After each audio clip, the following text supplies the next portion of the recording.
Hello. Hi, thank you all for coming. We're gonna get started in a little less than 5 minutes here. I know it's a rainy day, so we're hoping you're all staying dry, and thank you again for coming out.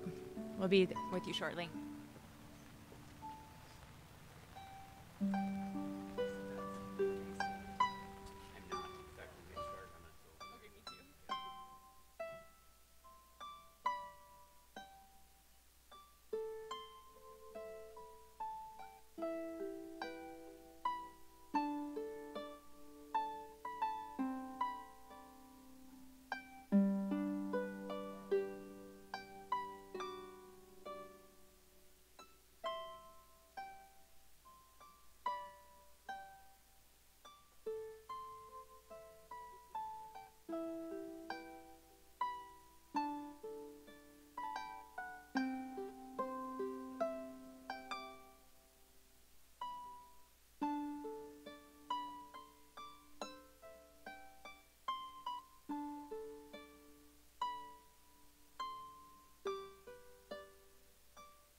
Hello. Thank you all for joining us today. I'm Victoria Shanklin, and I'm honored to be the Executive Director of Victims for Justice. We welcome you today to the ceremony honoring Alaska's innocent victims of homicide. Just so everyone is aware, we are live streaming today at this event on the Facebook page, and for those who are unable to attend in person. So for those of you joining us online, please feel free to participate by messaging in the chat box. We're going to be doing our best to monitor that chat. I'd also like to start out by thanking Skookums, who does a very beautiful job of providing music that really captures the essence of this event, so thank you very much. We're honored to start out today by with a welcoming from the native village of Eklutna. This homicide memorial sits on Dena'ina land, and we would be grateful for a blessing to host this event from the original inhabitants and stewards of this land. So with that, I'd like to invite Second Chief Maria Coleman and her daughter, Tribal Chief Council Trustee Teresia Coleman, to say a few words. Thank you. I'm just so overwhelmed by how beautiful the garden is and the variety of people that we have here, which is in my heart very important to me. I've served my tribe and my ANCSA corporation for over 20 years. And if you look on the Alaska Museum website about the Dena'ina people, there's a story about my grandfather, Chief William Izai, who got a moose down on 3rd Avenue near where the Captain Cook is now. And he had a fish camp out on Port Warrensoff. Down at the port, we put together a site that honors the Takhat, which is where the port is now, and it was an important place where everybody met. And one of the features is my great-grandmother, Olga Izai. So we do have a long history with this area. When people think of Eklutna, they think of a village like out in western Alaska where people all gathered in one place.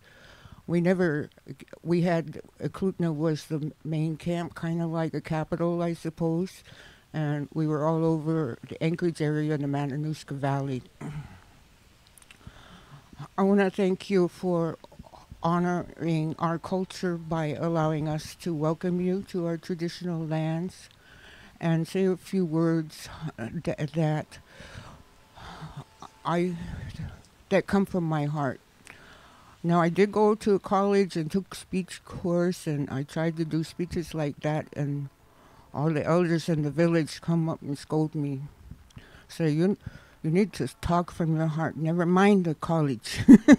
So I had to really work at that more. It's easier to go by college. So first of all, if everyone here, I just want to say I'm sorry for your losses. I'm sorry for the losses that you help people to get through. And I'm sorry for that pain the pain is still there. Maybe not as strong as when we first heard the news of someone.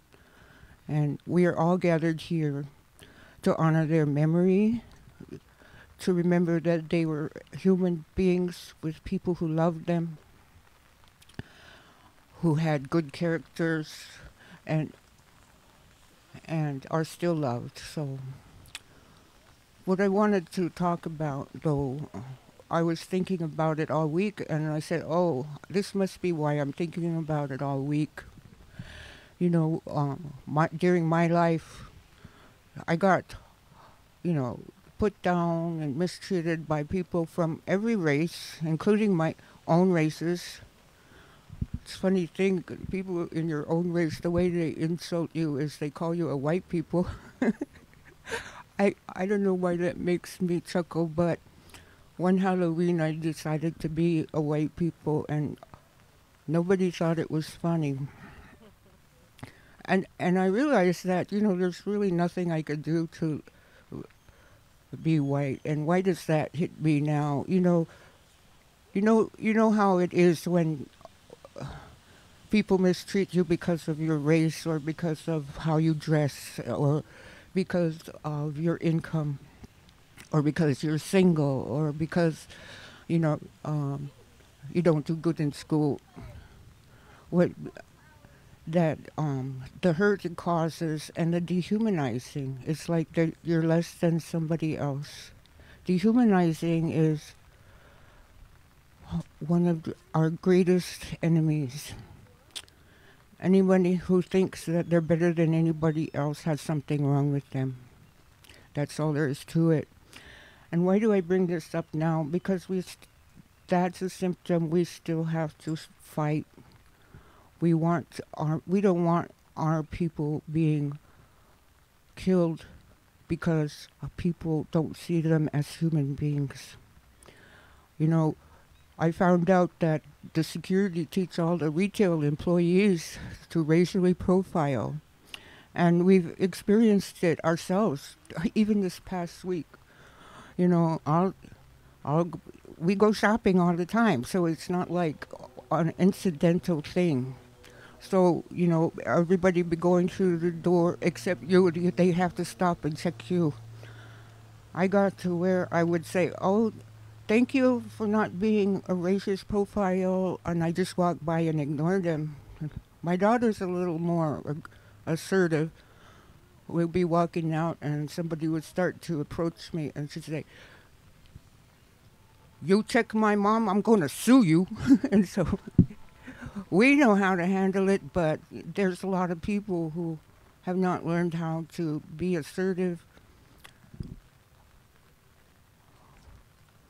Dehumanizing people is our enemy. We have to remember that we are all created by a greater being. We all have hurts. We all have loves. We all have value.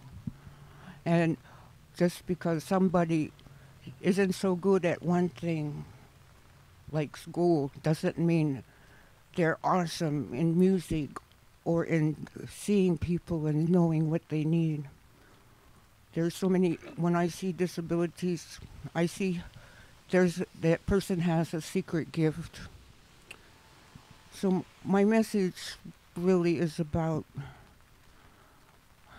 thank you all for understanding what I'm saying, and that what we need to work on is remembering our humanness to one another and teaching it to others. Because those who kill have lost that connection to seeing other people as human, valuable beings. I'm wearing this memory.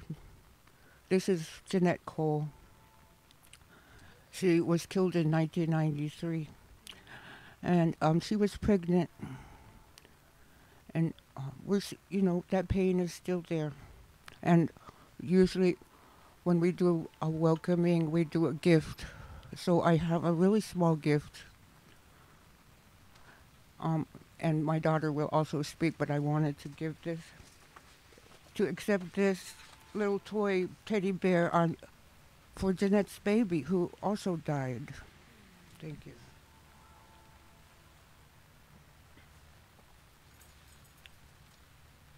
I want to thank you for coming and attending this event. I've been here on both sides. We understand the pain and we thank you for coming together. I'm really hoping for the day that this becomes a really small crowd. I want you to know, even though it's hard right now, it does get easier, and we stand with you. Thank you for coming today. Thank you both for that, and I can't tell you this is incredibly meaningful. We really appreciate it. On behalf of Victims for Justice, I am offering you also, there's a packet of forget-me-not seeds as just a symbol of restart and not forgetting, as well as a necklace I made symboling the same. Yes. So thank you so much. We appreciate you guys being here and honoring us.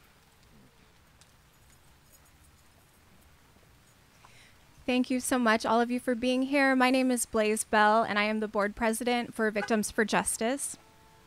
There are many contributions that have gone into making this park what it is today, a place for solace and healing. I'd like to take a moment to recognize just a few of the many who have made this space possible. First and foremost, Corvus Designs, who dreamed up this space and takes care to help us add names every year. The Anchorage Parks and Rec also helps us maintain the space and plants these beautiful flowers each year. Our board over the years has worked to ensure this space remains safe and well cared for. There are many others who have helped contribute to this space. Downtown Rotary helped fund this project with many other individuals. I know there are many others and organizations I have not mentioned, but we thank you. Victims for Justice is honored to continue to be the caretakers for this monument. And while this park represents those we have been unable to protect, there are many who are working continuously to make changes on a policy level so that we may not face the same challenges in the future. With that, I would like to introduce Representative Garantar.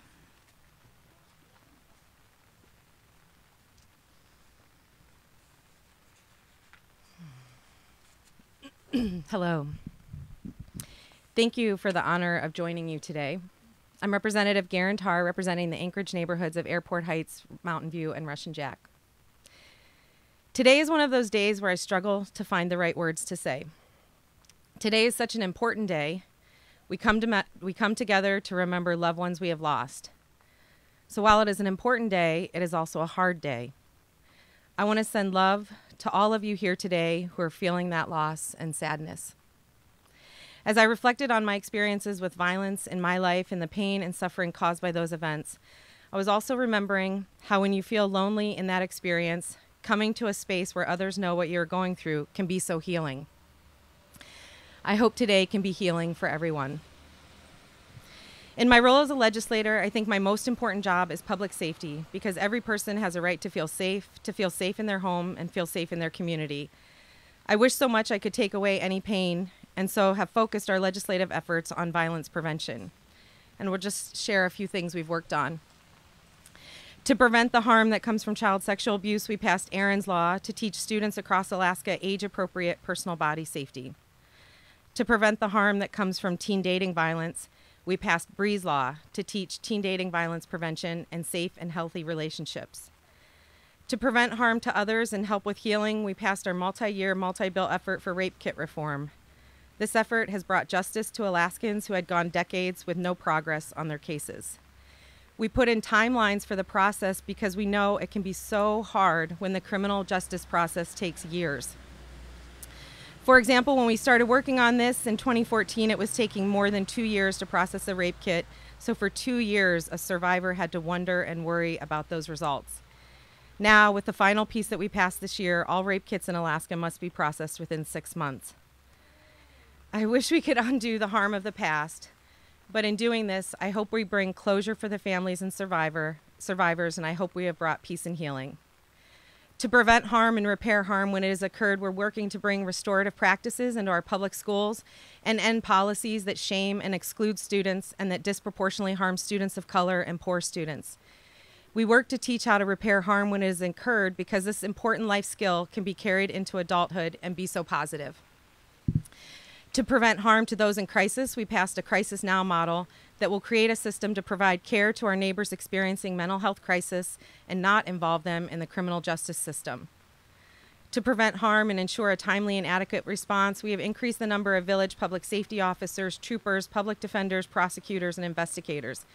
This is something we must always be watching, because what I learned is when we make cuts to these positions, it can take years to rebuild, and during that time, public safety is compromised, and with an overworked workforce, Alaskans are forced to wait far too long for cases to go to trial. We also work on gun violence prevention measures to prevent the harm that comes from gun violence in our communities.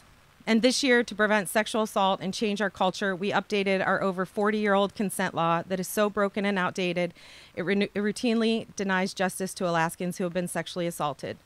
I'm very proud that we replaced it with an affirmative consent law that puts a victim-centered approach.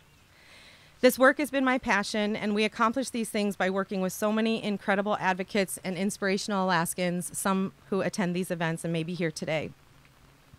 Many have experienced violence and harm and have turned that into advocacy for others. I said at the beginning, I struggle for the right words. I struggle for the right words to describe how moved I am by Alaskans that can have something really bad happen and then turn that around and work to change things for others. I think of my friend Erin Marin, not an Alaskan, but a child sexual abuse survivor and the namesake of Erin's Law. When we worked on that bill, so many Alaskans came forward and were willing to share their stories and help push for the bill. Some hadn't ever told anyone what happened to them. I'll never forget presenting on this bill at a forum for Tlingit Haiduk Central Council in Juneau, and an elder came up and hugged me and whispered in my ear what had happened to her and that she had never told anyone.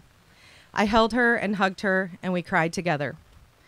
During our rape kit reform and more recently on our consent bill, survivors testified and shared why these bills were so important and why the efforts were so important. I come away wishing so much these efforts didn't need people to tell their personal stories and that we would just be motivated to do the right thing. But sometimes the movement comes from the personal stories. I'm in awe of those that share their personal stories with such strength and grace. I want to express my deep gratitude and respect to all of you that come forward and turn that tragedy into action. You have my deep, deep gratitude. Today is a reminder that we still have much work to do. I stand with you in those efforts and remain committed to working as hard as I can to end violence in our homes and communities. When we read the names, please know that every one of those Alaskans has a special place in my heart, and I will carry their memory with me in the work that we do. In closing, as I think about how we can prevent more violence and harm, I come back to what I've learned in restorative practices, that connection is foundational to being a part of a community and feeling welcomed and included, and even came up in our opening remarks, and I appreciated that they were speaking to that too, about not dehumanizing others and seeing each other's. I'm Catholic, and we share greetings through the sign of peace. So I wanted to end with something that I feel like is a combination of these two. With COVID still being a concern, some of us are not hugging or shaking hands. But I wanted to ask everyone if we could take a moment and just share a word of kindness with each other. If you're comfortable giving a hug, please give a hug, but just take a moment and share a word of kindness with each other.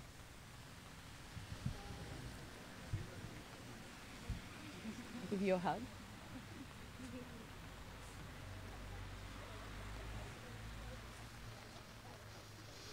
Thank you for doing that.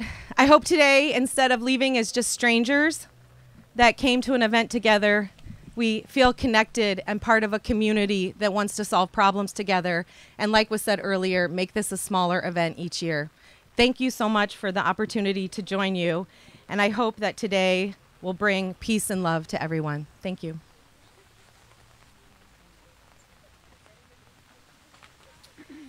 One more thank you to Garantar. She is one of my personal heroes and has really worked so hard to make our community a safer place. I'd now like to move on to why we are all here today. We will be taking a moment to acknowledge the lives that have been lost to senseless violence in our community. We will begin with reading the names of those who are no longer with us. There have been flowers handed out. If you care to place a flower at the Tree of Life when your loved one's name is called, please do so. Please know we do not take this task lightly, as we recognize that with each name read, multiple individuals and families are left behind, and this impact is greater than any one of us. Thank you to our readers for today. We will start with the missing and murdered Indigenous Persons Investigator with the Department of Public Safety, Ann Sears, who will be reading name additions from 2020.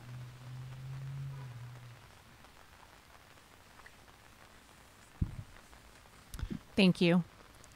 Brandon Christopher Erlmeyer, Adrian Beaver, Stephen Milano Cook, Corey Horstein Williams, Reynaldo Rocky Kotusavan, Bryant Bree DeHusan, Desiree Gonzalez, Zayden Young, Zariel Young, Dustin Lee Guard, Lite Fogg, Rodolfo Fofo Contreras, Brooke McFeeters, Sentwally, O.S. Howard, David Fleming,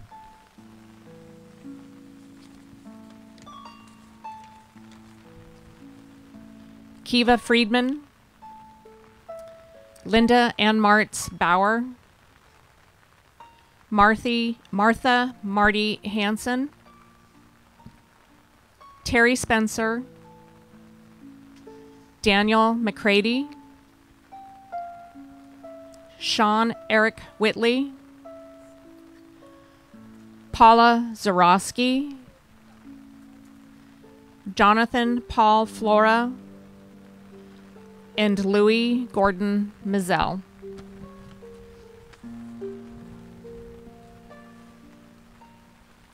Thank you. Next, we will have Deputy District Attorney with the State of Alaska, Trina Sears, who will be reading name additions from 2021.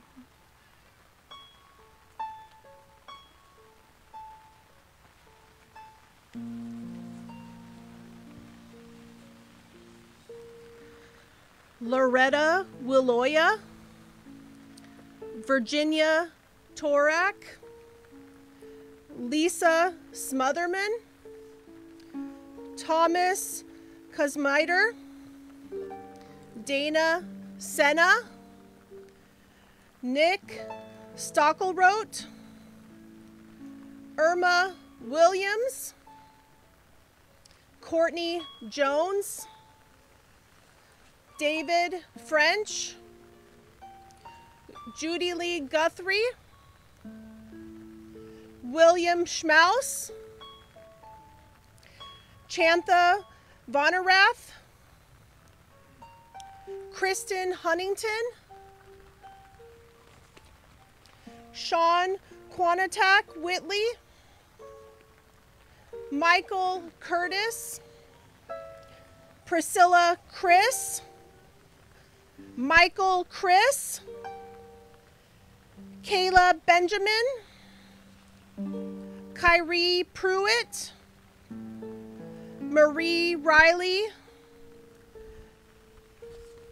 John Clarion Dewey, Matua Manogiamanu, Joby Christensen, Jared Ward, Randy Ropati, Cindy Vang, Chase Bowerson, Malik Kelly, Clayton Martinelli, and Darla Velador.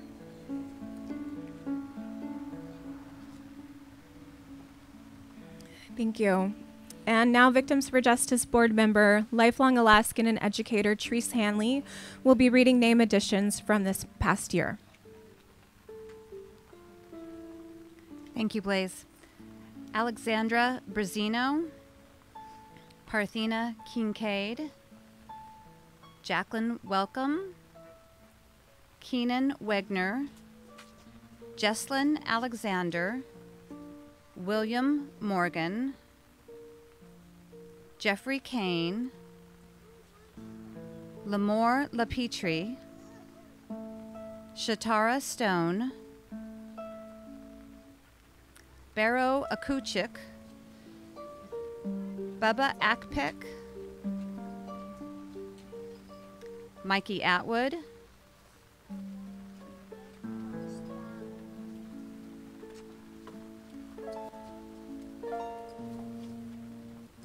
Lisa Macon,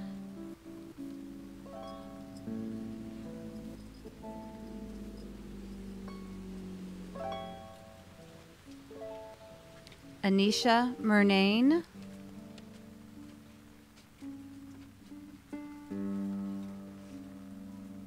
Arnoldine Hill,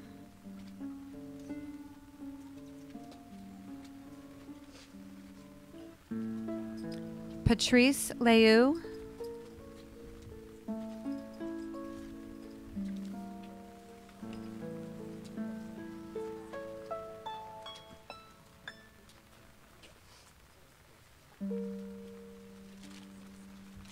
Cedric Unack,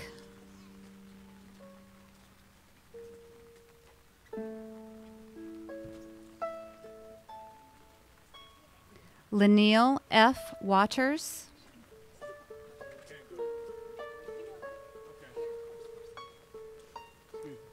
Alan P. Borowski,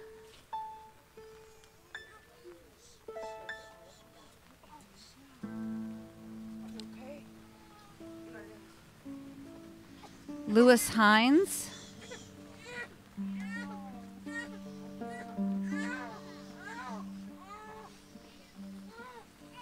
Elsie Jackson,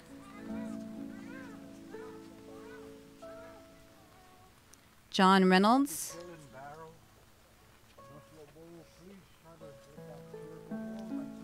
Kelsey Damon,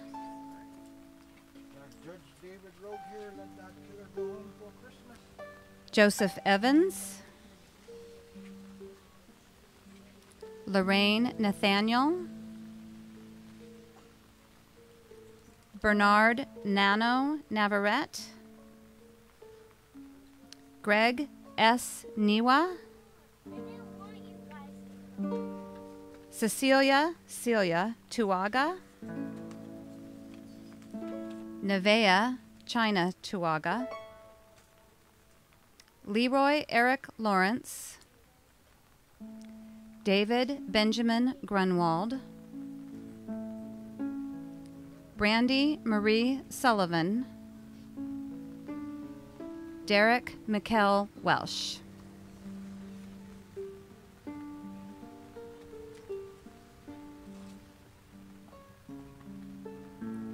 Thank you. We would now like to allow anyone present to come up and share their loved one's name if it was not already read.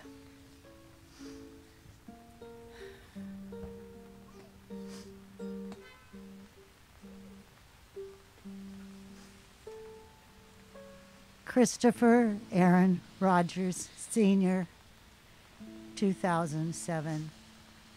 James Lucas Moran, 2016.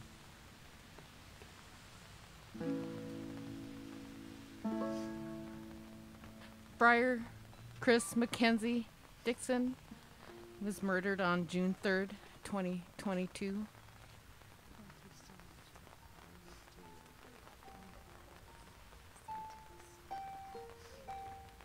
Thank you all, and please let's take a moment of silence to recognize the loss in our community.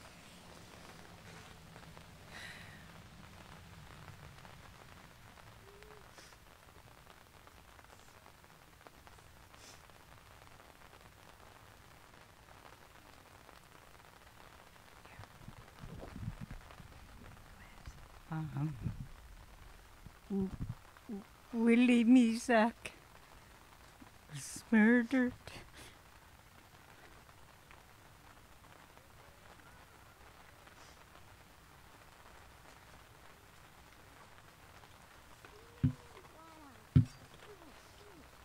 Donald Jordan.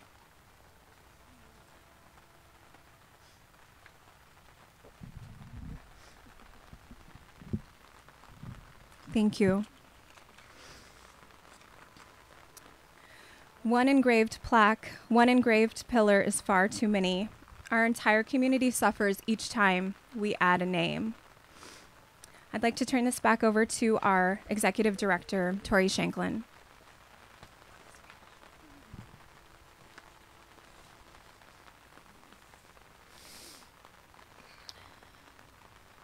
Well, we hope we're not needed here at Victims for Justice. We're grounded in the work that we do and our mission to support victims of violence throughout Alaska. Please let us know if we can be of any support to you at any point in time along your path to healing or navigating the criminal justice system. Thank you again to our dedicated staff. Sebastian and Cindy very much helped put this together despite all the rain. And so thank you very much for making this a beautiful event. And thank you to our advocates who work tirelessly every single day. We really appreciate it. We also have a number of board members here who work year-round behind the scenes to ensure that Victims for Justice is still present and relevant for everyone today. Thank you to anyone who joined us online, and thank you all for your commitment to our community. I understand it is raining, so I'd like to just give everyone this time now to connect with one another, and possibly visit your loved one whose name may be on the wall. Thank you so much for joining us today. We appreciate it.